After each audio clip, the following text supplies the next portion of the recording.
मराठवाडा पुन्हा भूकंपाने हादरला। मध्यरात्री परभणी, हिंगोली आणि नांदेड जिल्ह्यात धक्के। 3.1 आणि 4.9 रिश्टर स्केल धक्क्यांची तीव्रता। लोकांनी रात्र जागून काढली।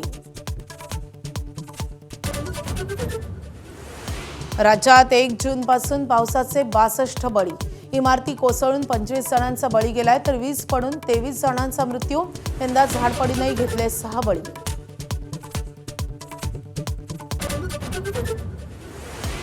अशैक्षणिक कामांना गुरुजी वैतागले।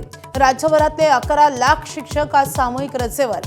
बीएलओ, एसआयआर आणि इतर अनेक अशैक्षणिक कामांच्या विरोधात शिक्षक संघटनांचा एल्गार।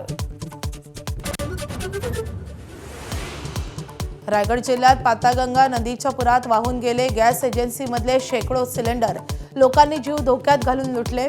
सिलेंडर तहसीलदारांकडे जमा करा, असं जिल्हाधिकाऱ्यांचं आवाहन। विदर्भ आणि मराठवाड्यात सोयाबीन उगवलंच नाही। बोगस बियाणांविरुद्धच्या तक्रारींचा महापूर। पेरणीयोग्य पाऊस झालेल्या ठिकाणीही उगवलं नाही सोयाबीन। तुकाराम मुंढेंचा काल एकाच दिवशी 16 हॉटेल्स, रेस्टॉरंट आणि धाब्यांना दणका। कुणाचा परवाना निलंबित तर कुणाला दुरुस्तीला संधी। मुंबईतल्या प्रसिद्ध के रुस्तम आईस्क्रीमचाही परवाना रद्द।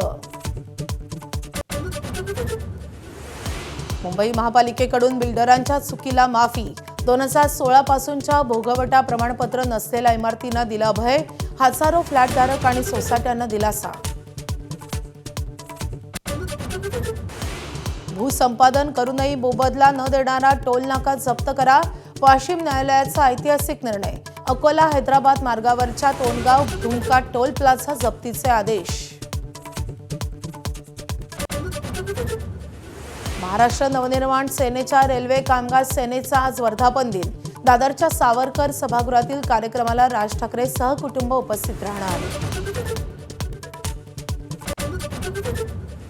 तुकोबा आणि ज्ञानोबारायांच्या पालख्यांचा आज आणि उद्या पुण्यात मुक्काम। संगमापासून गर्दी वाढण्याची शक्यता।